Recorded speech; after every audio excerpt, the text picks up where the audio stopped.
Halo Sobat Manhwa, bagaimana kabar kalian? Semoga kalian selalu dalam keadaan sehat. Kali ini kita akan kembali melanjutkan cerita Kick Off Sang Underdog Part 51. Bagi kalian yang belum menonton part sebelumnya silahkan cek playlist yang telah Mimin buat. Kalau sudah langsung saja kita lanjut ke ceritanya.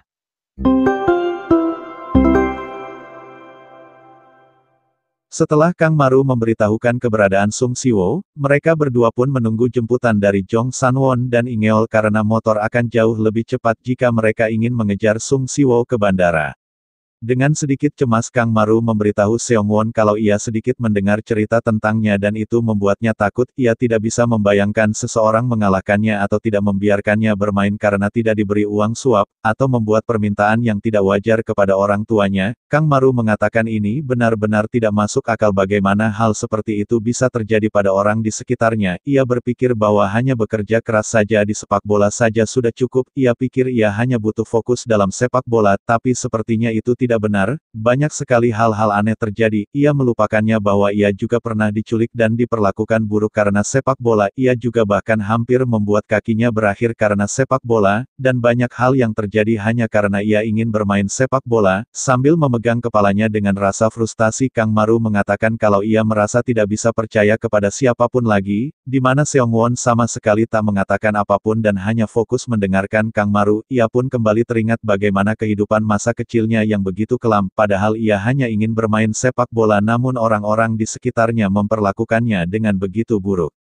Kang Maru mengungkapkan bahwa jika apa yang terjadi kepada Seongwon terjadi kepadanya maka ia benar-benar pasti tidak bisa menahannya dan ia benar-benar akan meminta bantuan. Seongwon tiba-tiba meminta Kang Maru mendengarkannya dengan baik-baik di mana ini membuat Kang Maru seketika serius menatapnya. Seongwon mengatakan cara lain untuk bertahan hidup di dalam sepak bola adalah memiliki keterampilan yang bagus, tak terkalahkan dan tidak terhentikan. Jika dia mempunyai itu semua maka masalah sepelenya itu akan menghilang. Seongwon menegaskan tapi jika dia tidak mempunyai hal itu atau jika dia tidak punya nyali untuk mengerjakan itu, maka lebih baik dia pergi saja dan tak usah bermain sepak bola. Mendengarnya dengan begitu serius Kang Maru menanyakan apakah Seongwon mempunyai semua keterampilan itu. Karena melihatnya sampai sekarang masih bermain sepak bola apakah itu berarti memang benar dia memiliki semua keterampilan itu? Mendengarnya Seongwon tertawa sambil mengatakan kalau sepertinya ia ketahuan, sontak ia lalu menatap Kang Maru dan menegaskan kalau ia sudah terbiasa tersakiti dan Kang Maru tidak sama dengannya. Di waktu yang bersamaan pembalap Supra Bapak keluar lintasan dan tiba-tiba melaju cepat ke arah mereka. Itu adalah Jong Sanwon dan Ingeol yang ngepot dengan gagahnya menerbangkan debu dan dosa dengan motor balapnya. Tepat saat mereka tiba Jong Sanwon langsung berteriak meminta Seongwon untuk segera pergi, karena jika dia tidak cepat maka dia akan kehilangan Sung Siwo. Jong Sanwon dengan cepat turun dari motor menggantikan dirinya dengan Seongwon bersiap ngepot melanjutkan ronde kedua menuju bandara. Ingeol meminta Seongwon untuk berpegangan dengan erat karena ini akan menjadi tumpangan berguncang. Sebelum pergi Kang Maru dengan serius memberitahu Seongwon kalau di permainan selanjutnya ia akan menunjukkan keahlian terbaiknya. Mendengarnya Seongwon hanya tersenyum tanpa mengatakan apapun. Setelah itu Ingeol langsung ngepot melaju cepat meninggalkan mereka berdua menuju ke bandara. Di markas Holy Gangs mereka semua melepaskan cosplay mereka dan menghapus riasan mereka. Jaehyun dan lainnya yang begitu penasaran lantas menanyakan apa yang sebenarnya mereka lakukan dengan berpenampilan seperti ini. Si Gondrong menjawabnya kalau tentu saja mereka melakukan ini untuk tim Seonghun SMA Uwon. Mendengarnya sontak Yang Seongwon berteriak mengatakan kalau mereka tidak butuh bantuan ini. Si Gondrong menatap Yang Seonghun dan mengatakan kalau seharusnya dia merasa bahagia. Karena mereka pasti akan hancur jika Shin Dong-wook dimainkan. Yang membuat Shin Dong-wook tidak dimainkan itu karena berkat mereka. Mendengarnya Jong Seonghun mengatakan kalau mereka sama sekali tidak peduli. Sedari awal mereka memang tidak pernah meminta hal ini. Jong Seonghun sedikit meninggikan suaranya dan mengatakan kepada si Gondrong kalau dia sama sekali tidak membantu siapapun. Razor kemudian menanyakan siapakah target mereka selanjutnya, siapa di tim mereka yang akan mereka hancurkan agar membuat tim SMA Uwon menjadi unggul. Dengan sedikit terbata-bata si Gondrong menjawabnya kalau itu adalah Kang Maru.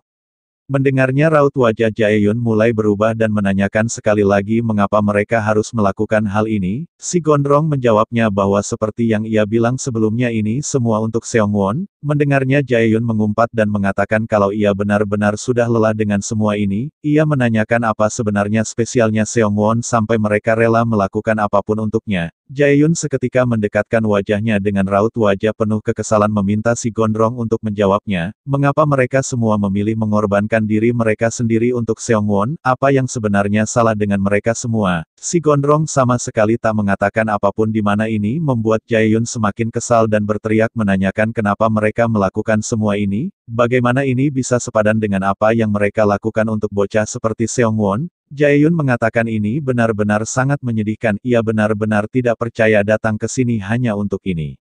Si Gondrong pun kemudian mulai angkat bicara dengan ekspresi yang terlihat sedih, ia memberitahu Jaeyun bahwa mereka siap melakukan apa saja demi Seongwon. Si Gondrong menceritakan bahwa mereka semua dulunya adalah anak pelarian yang bertahan hidup di jalanan dengan melakukan apa saja. Saat itu saat ia sedang bekerja ia tak sengaja melihat Seongwon yang duduk kedinginan di sudut jalan, ia pun menghampirinya dan menanyakan apakah dia kabur juga dari rumah. Ia mengulurkan tangannya membantu dan meminta Seongwon untuk ikut dengannya. Mereka tinggal di gedung kosong yang digunakan sebagai tempat tinggal untuk anak-anak pelarian seperti mereka. Namun ada seorang preman yang mengeksploitasi dan bertingkah seperti pemimpin yang mengurus mereka. Preman itu selalu menggunakan kekerasan memukul mereka jika mereka gagal memenuhi kuota harian dan hal-hal lain yang membuatnya merasa kesal. Preman itu bernama Ho Bong Kang, dia juga menempatkan Seongwon seperti mereka setelah ia membawanya ke tempat pelarian.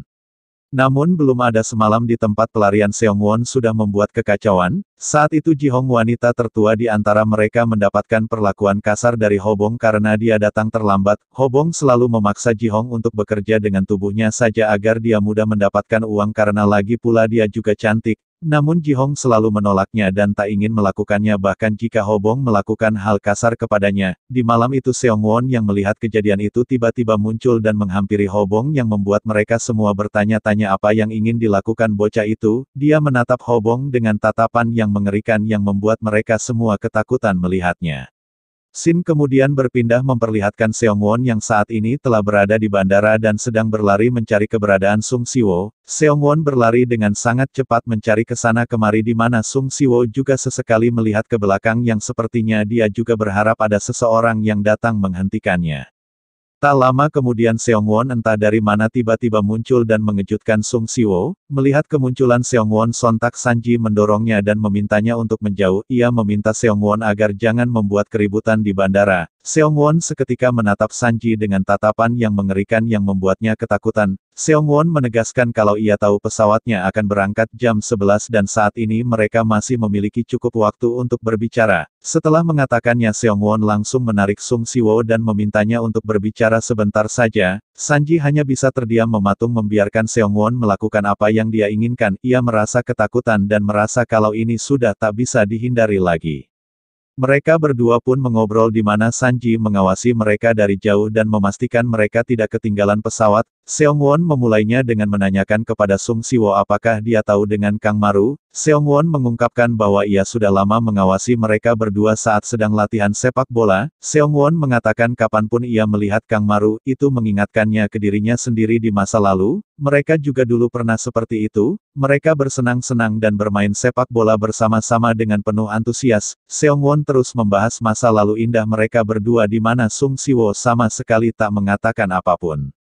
Seongwon kemudian mulai mengubah topik tentang hal yang sangat ingin didengar oleh Sung Siwo. Ia memberitahukan bahwa tak lama setelah insiden itu dan bajingan itu kembali ke sekolah ia pun memutuskan untuk berhenti bersekolah di sana, tapi ia selalu memikirkan sesuatu, ia benar-benar merasa penasaran kenapa ia begitu ragu-ragu, dan di saat yang sama ia penasaran kenapa bukan dia yang melakukannya, apa mungkin karena ia belum pernah berada dalam situasi seperti sebelumnya? Atau apakah ia takut akan masa depan yang mungkin akan terjadi atas apa yang ia perbuat? Ia telah berulang kali berpikir tentang hal itu, bertanya-tanya apa yang mungkin terjadi jika ia bereaksi berbeda, atau mungkin ia hanya takut karena bajingan itu tampak kuat. Ia selalu bertanya-tanya bagaimana Sung Siwo bisa melakukan hal itu, kenapa dia bisa melakukannya sedangkan ia tidak bisa. Kembali ke masa lalu, Seongwon terus menatap Hobong dengan tatapan mengerikan. Hobong pun merasa kesal dan menanyakan apa ada yang salah dengannya, di mana wajah Hobong di mata Seongwon terlihat seperti Hyong Yu Sim. Sontak Seongwon langsung meraih tubuh Hobong dan mendorongnya ke tanah. Hobong terjatuh ke tanah di mana Seongwon tepat berada di atasnya. Anak-anak lainnya yang melihatnya begitu terkejut dan bertanya-tanya apa yang ingin dilakukan bocah itu. Tanpa pikir panjang, Seongwon langsung mengepalkan tinjunya bersiap melancarkan serangan. Hantaman tangan mungilnya mendarat di wajah Hobong. Serangan itu terlalu lemah sedangkan Hobong terlalu besar untuknya. Hobong mendekatkan wajahnya dan menanyakan apakah hanya itu yang dia punya. Setelah mengatakannya, sontak ia melayangkan tinjunya membalas pukulan Seongwon yang membuat Seongwon tersungkur di tanah. Hobong tak berhenti dan terus mengayunkan tangannya memberikan pelajaran kepada Seongwon yang telah berani padanya. Seongwon terus melihat Hobong seperti Hyong Yu yang membuatnya sangat kesal. Ia lalu mengambil pasir di sampingnya dan melemparkannya kepada Hobong. Setelah itu ia langsung berlari mencari sesuatu ketika mata Hobong tak bisa melihat dengan jelas. Seongwon mendapatkan benda tajam dan mengarahkannya kepada Hobong. Ia meminta Hobong untuk maju jika dia memiliki keberanian. Seongwon berteriak memintanya untuk segera maju dan memulai kembali pertarungan mereka. Hobong yang tak mau berurusan dengan hal seperti ini akhirnya memutuskan pergi sambil mengatakan kalau mereka semua sekarang dalam masalah besar. Hobong berteriak memberitahu anak-anak lainnya kalau mereka akan segera merasakan akibatnya karena telah mencoba melawannya. Ji-hong dengan cepat menghampiri Seongwon dengan penuh khawatir dan menanyakan apakah dia baik-baik saja. Namun Ji-hong seketika terkejut ketika melihat ekspresi Seongwon. Dia malah tersenyum kegirangan merasa puas. Ia mengumpat dan mengatakan kalau ia juga bisa melakukannya. Ia tiba-tiba mulai menangis sejadi-jadinya dan berteriak mengatakan kalau ia juga bisa melakukannya. Si Gondrong dan si Pirang segera keluar dan berlari menghampiri mereka. Si Gondrong memarahi Seongwon dan menanyakan apakah dia tahu apa yang baru saja dia lakukan. Melihat tingkah si Gondrong, Seongwon menanyakan ada apa dengannya padahal ia baru saja menolong salah satu dari mereka. Apakah sebaiknya tadi ia diam dan menonton saja? Si Gondrong mengatakan kalau tindakan Seongwon memang sudah benar tapi caranya menanganinya yang salah. Dia seharusnya memanggil polisi atau menekan alarm kebakaran untuk mengumpulkan lebih banyak orang, karena jika menyerang seseorang hanya dengan kemampuan bocah seperti mereka tidak akan menyelesaikan apapun. Si Gondrong menggerutu dan mengatakan kalau preman itu pasti akan segera kembali membawa teman-temannya. Mereka akan mengobrak-abrik tempat tinggal mereka dan mereka semua akan tamat. Seongwon kemudian menanyakan mengapa mereka tidak lari saja. Si Gondrong berteriak mengatakan kalau sekarang mereka akan benar-benar lari karena dia baru saja telah merusak semuanya. Ia menoleh dan mengatakan bahwa ini adalah satu-satunya rumah mereka untuk saat ini. Mereka tidak pernah melaporkannya kepada polisi, karena jika polisi tahu maka mereka semua akan dikirim kembali. Ia sudah tidak punya rumah atau orang tua untuk pulang. Satu-satunya tempat yang ia anggap rumah adalah tempat ini dan sepertinya akan segera berakhir. Si Gondrong mengungkapkan bahwa beberapa anak-anak yang ada di sini kabur dari rumah karena ayah mereka memukuli mereka. Ini adalah satu-satunya tempat mereka tinggal. Mereka tidak tahu mau pergi kemana lagi karena mereka terlalu muda untuk bekerja dimanapun. Mereka padahal sudah hampir menabung cukup banyak untuk melarikan diri. Mereka hampir saja melarikan diri dan preman bajingan itu akhirnya mulai melonggarkan cengkramannya kepada mereka, tapi dia malah menghancurkan mimpi yang selama ini mereka semua rencanakan, di mana Seongwon yang mendengarnya hanya bisa terdiam. Gedung tua di pinggiran provinsi Gyeonggi dengan deposit 500.000 won dan sewa bulanan 250.000 won, 13 remaja tanpa tempat tinggal telah tinggal di sini sementara dan dieksploitasi untuk tenaga kerja. Setidaknya tempat ini tampak lebih baik daripada rumah bagi mereka, dan hari ini mereka akan melarikan diri di mana mereka semua dengan cepat berkemas sebelum para preman menyadarinya.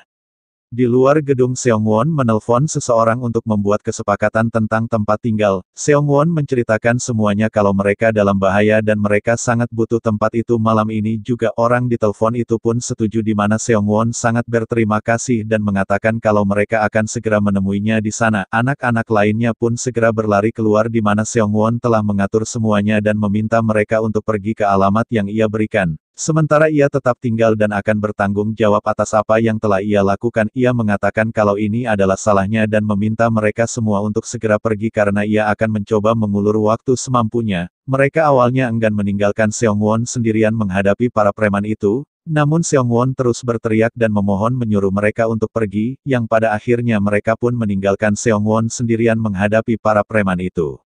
Nah, sekian dulu pembahasan cerita kali ini. Perjalanan Kang Maru masih jauh, dan banyak hal yang akan terjadi dalam hidupnya. Apakah ia akan mencapai impiannya? Temukan jawabannya di kelanjutan cerita berikutnya. Jangan lupa untuk like, komen, dan subscribe agar kalian tidak ketinggalan kisah seru berikutnya. Sampai jumpa di video berikutnya.